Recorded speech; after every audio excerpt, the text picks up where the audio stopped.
the Agile brand.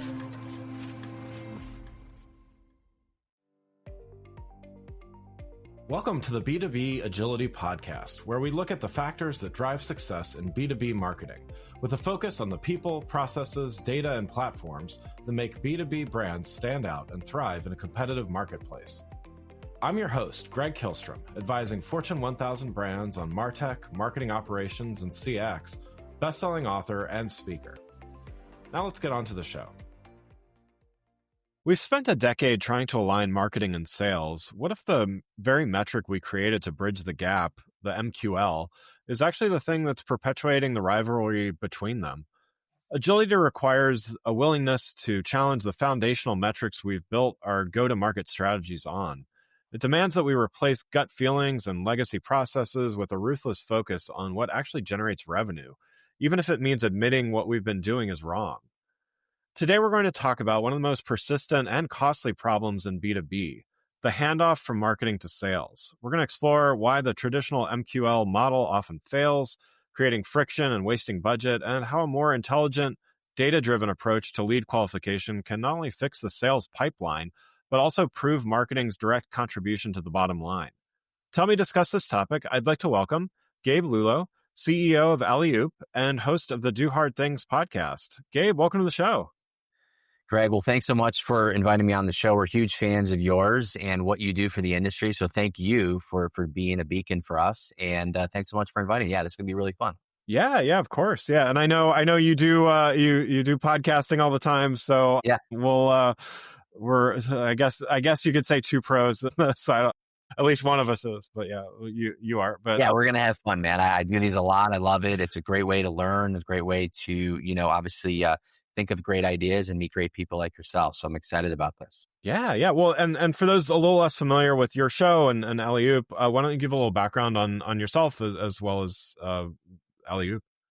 Yeah, so I'm the CEO of a company called Alleyoop. I'm not the founder, though, and I say that admittedly because I actually was a sales rep on the sales floor at this company many years ago.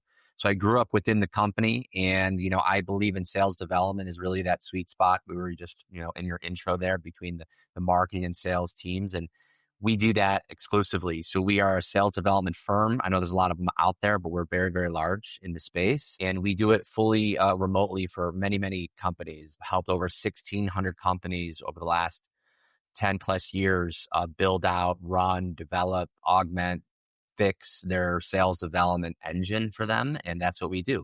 And then I have a podcast where we've been able to feature some really great entrepreneurs who have started off from humble beginnings to get to a very successful status in their career by doing the hard things, hence the name. And they do it to talk about their origin story. We dive really deep into their personal life to figure out what makes them tick to get to where they become. Nice. Love it. So yeah, let's dive in here, and I want to start with, how the show was teed up and, deconstructing this MQL, marketing qualified lead. So as you mentioned, you've worked with a lot of top tier sales orgs, places like ZoomInfo, SalesLoft, others. Yeah. In your view, what are the most overrated qualification signals that marketing teams still kind of cling to, and what critical or often overlooked signals should they be focusing on instead? Well, there's a buzzword that's been going on the last few years, the acronym ICP, right? Yeah. And, many years ago when sales development teams were just really starting in the SaaS and tech space, because it wasn't a role itself, right? It was full cycle sales, getting leads from marketing, and 80% of the sales reps were doing prospecting themselves. And then this new role started coming out where, call it appointment setting for sure. It's a little bit more of a, transactional approach to that role. It's more strategic now. But long story short, to your point, MQLs really, understanding the ICP and really understanding who your actual buyer is really where marketing and sales needs to be aligned. And I think companies are catching up to understanding what ICP really means and why it's so important. And this spray and pray mentality of, just mass marketing or mass cold calling or mass emailing is now a thing of the past.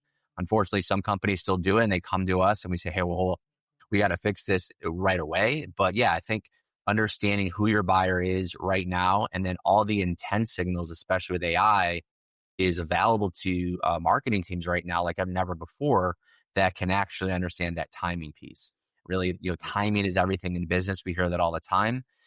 But sales teams really have to uncover what that true timing looks like. And marketing now has a lot more insights, I believe, than ever before with technology to know what that timing qualification starts to look like. And that's what we're excited about. Yeah.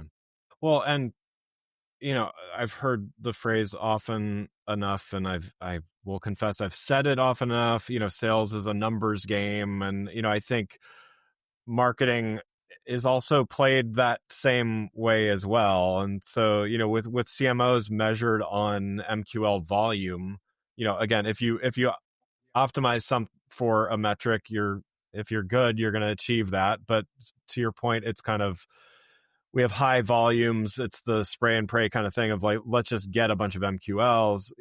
How do you have the difficult conversation of, hey, yeah, we got a bunch of MQLs. They weren't our ICP. We're just going to use acronyms all day long here, but they weren't really the right MQLs or whatever the case may be. How do you start that conversation of like, hey, we may have even lower numbers perhaps, but better numbers? Where does that start, and how do you start that conversation?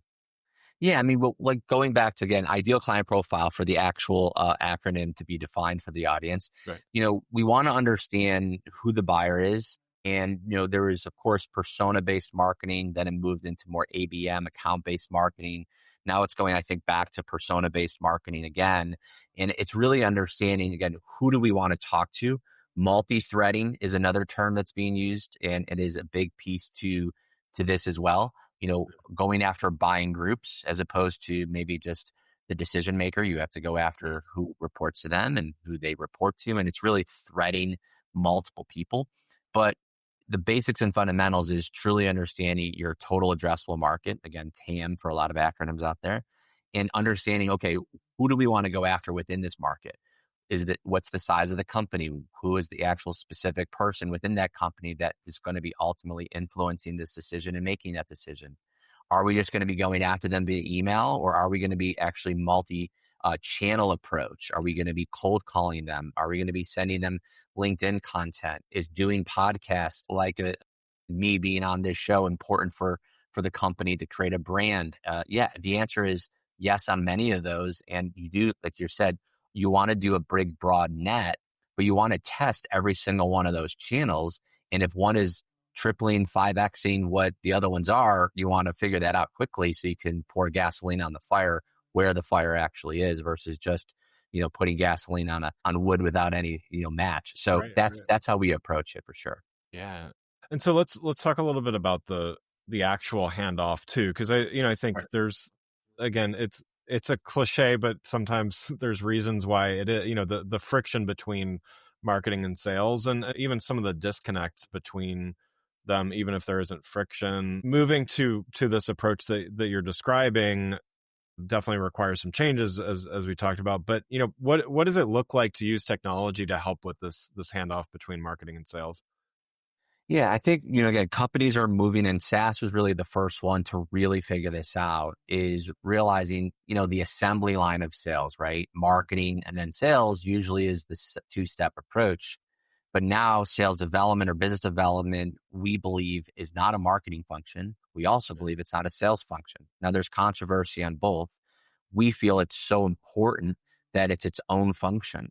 So it's its own step in the assembly line, right? Yeah. And so when marketing is creating MQLs and then just passing direct to sales, and they get mad at sales because sales isn't closing those leads, and then marketing again sales is going back to marketing and saying your leads suck and these aren't good leads to close. That dichotomy, which is what creates this turbulence, is the problem. So we feel putting a sales development function as that go-between, really the marriage counselor, if you will, between the two departments, is really the answer to your problem. Now we can qualify those MQLs and warm them up and pre-sell them and get them excited and bubble them up so that sales can then take the handoff and run with it. because ultimately all they care about is closing deals, and that's okay. That's what we pay them to do. But at the end of the day, if they're not getting input, garbage in, garbage out type of scenario. So we believe sales development, business development is so important that it should become its own function and should be operating just as independently, but also synergistically with both marketing and sales. Yeah. And so let's assume then that the sales teams are getting the right leads. You've trained thousands of reps in many organizations. Let's say they have the right things. How do you go about making sure that even, because even with the right leads, people can still not be successful, right? So how do you work with sales teams on, changing, I don't know, is it behavior? Is it all those things just to make sure that they are able to capitalize on better quality leads? Yeah. So what we've seen over the last decade, right? We've seen companies grow at all cost, Silicon Valley getting just funded with a ton of money, free money, right? Yeah. PE firms just backing companies and again, no revenue even generated yet. And it's just, again, growth at all costs. And we've seen a lot of sales teams start to expand. And then now this turbulence of, hey, money isn't free anymore. Bootstrapping is the way to go. And of course, things with AI are getting more and more automated. So with that big shift, right, what has happened is this. Sales teams have been promoted very quickly. You get an SDR job in 90 days, you're an account executive, and now you're selling, enterprise technology or software services. Yeah. And they're not as trained and they're not as prepared and they don't understand really what to do with the leads that are being given to them. And this happens a lot with the clients that we bring in, right? And it's funny because sales is actually the one that makes their problem exposed. Yeah. Because here's the scenario. Everyone's asking, hey, sales team, why are you not closing leads? And they say, well, we don't have good enough leads or we don't have enough leads. It's the old adage of sales, right? Right. And then they hire us. And then we come in and we drive a ton of leads to the sales team. And then all of a sudden we realize they're still not closing deals. And what is the problem? Well, it's not a lead problem anymore. We fixed that problem. It's still a training problem or understanding of how to actually sell problem. So to your point, we bring in advisors. We actually have a playbook for AEs to teach them exactly how do you handle a lead that we give them. How do you remind them to show up? How do you connect with them on LinkedIn? How do you send them a note to personalize and get them fired up? What type of homework are you doing before? Like it's literally, we had to go as far as, giving our clients' sales team training knowledge and then introduce them to even more higher level training individuals to get them prepared for the leads that we give them. And that does get exposed pretty quickly. Well, and in my experience, there's a technology component to this. There's a data component. I think so many times people think that, okay, well, when we implement this platform or this software, it's the silver bullet thing, right? Like once that's in place, then all our problems are going to be solved. But so many times it's not the platform, it's the people in the process that are ultimately sometimes the hindrance, but ultimately the what makes it successful. Do you agree? In your experiences, does that resonate? And what needs to happen first? I mean, does one thing need to fall first before the others, or do they all happen at once? Like what's your experience there? Yeah, on our website, we actually have those three pillars. It's people, process, technology. Yeah. And what's interesting is I say it not just to say it, I say it actually in order of the priority to your point that I think is valuable. Having the right people in place, I think is the most important part. It's also the hardest part to get right. Yeah. And it's also the hardest part to scale, but that's your baseline. So getting great people in place first at a small level is what you need to get right. Then it's a process. Before you start adding in platforms and tools and technology, I call it a Jenga stack of technology. Instead of a tech stack, it's a Jenga stack. Right. Because sometimes people just buy technology and it's sitting on a shelf and you're paying for it and it's not being used. So if you don't have the processes in place, right, there's no point to have technology to enhance it. So again, it's like starting that fire, right? Your people is the tinder, right? Then you start putting on a few more logs, which is that process. And then you could literally put an accelerator and put some fire on it, which is that technology. And that's where scalability starts to come in. So that's how we build it That's how we've always built every single sales division that we've built for our clients, and that's how we approach the market. So I want to talk shop a little bit here. We're also both podcasters here. So you host the Do Hard Things podcast, as you mentioned earlier. So as you CEO of Alleyoop, also a content creator. Certainly, I've seen it. I'm sure you have as well. Podcasting has gone from, and B2B podcasting has gone from a pretty niche channel to, you can scroll now through the list of business podcasts, so on and so forth. So, what separates some of those that are, shouldn't say this, but taking up space in the feed or whatever, versus one that's like truly building authority and audience trust that really helps in building not only audience but building leads and authority. Yeah, I mean, I think you have to look at podcasting and creating content just no different than you're creating a product, right? If you're just winging a product or putting some code together and just trying to call it a great product, it's not going to sell in the marketplace, and the marketplace is going to reject it. And if you just create a podcast just to create a podcast and you don't treat it just as seriously as you would treat a product you bring to market, it's not going to fly, and it's not going to be successful, and it's not going to be worthy. Content is a product of ours. We take it extraordinarily seriously, and we feel that we have to treat it no differently than ZoomInfo treats their data, or Gong treats their AI tools, and that's how we bring it to market. And I think that's where it is. But to your point, it's the B2C world of the TikTok, Instagram generation that's going on in the B2C world is now coming into the B2B world. And LinkedIn has recognized it in a big way. They're doubling down on video. I have a full-time videographer that has been working with us for 4 years. All she does is create videos just for our brand. It's not a typical approach to maybe our industry and what we do. We never thought that would be something we would never need to do, but it was one of the best investments we've ever made. 40% of our business comes from content creation, and 60% of it comes from our own outbound efforts. So we actually are a product of the product. So we drink our own Kool-Aid, right? We're sending out great content, and we're making cold calls. And ironically, that's actually what we do for our clients as well. So that's, it has to be best in class because it's literally our product that we sell. So ours has to be, hey, if your SDR, this is the best thing we ever hear on a demo when we first do one, is like, if your SDR that cold called me to get to this meeting is half as good as the one you're going to help me with and give me in my offering, then we're ready to go. So again, we have to be best in class because it's a exact product of the product. Yeah. Do you think that podcasts create a different kind of lead? I think every medium and every channel has a different kind of, you could say, relationship with its audience. I mean, short form content or email, certainly you have very unique ways of engaging versus a podcast where someone might listen regularly and maybe feel like they get to know the host, over a time period. What do you see as far as like leads that come in through a channel like podcasting? Yeah, in the beginning stages, because if people are starting to do this themselves, the beginning stages don't track leads. Don't even track revenue. When we first started because if you do that, you're going to start really being upset because you're not going to see the results and you're going to just quit on it. And if you don't see results, you quit, right?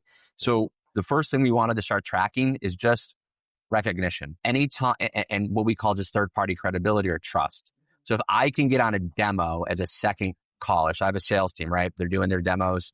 If it's a second call, we do usually 3 calls before we close business because we're a long sales cycle. And I get on a second call, and if that person says anything to me at all about seeing me, watching me, hearing the show, checking out my content, saw this or saw that, I count that as a big win. Because now I don't have to sell us. I just have to sell what we can do for them. Yeah. And think about it in sales, especially when you're doing demos off of a cold call or an outbound prospecting call, usually first half of that demo is to talk about what your company does and the credibility and the story and case studies.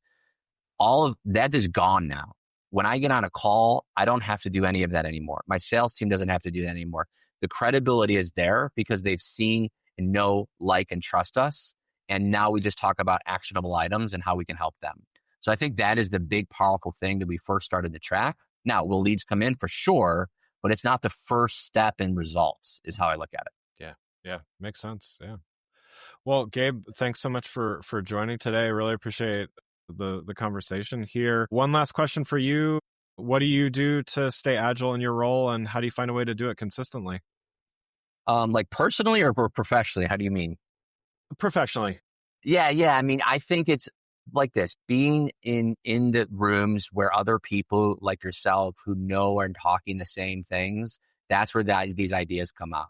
I mean, this to us could have easily been, a boardroom meeting or just a collaboration of sorts. It's just that we're recording it right now so other people can see us talking about ideas and things that we believe in and you may believe in. So being in those rooms and just learning from others humbly is what I'm always doing. Now, yes, does it create content? And yes, does it help bring in business? Of course, but it's not only intentionally to do that. It's also to stay, ahead of what's happening in the market.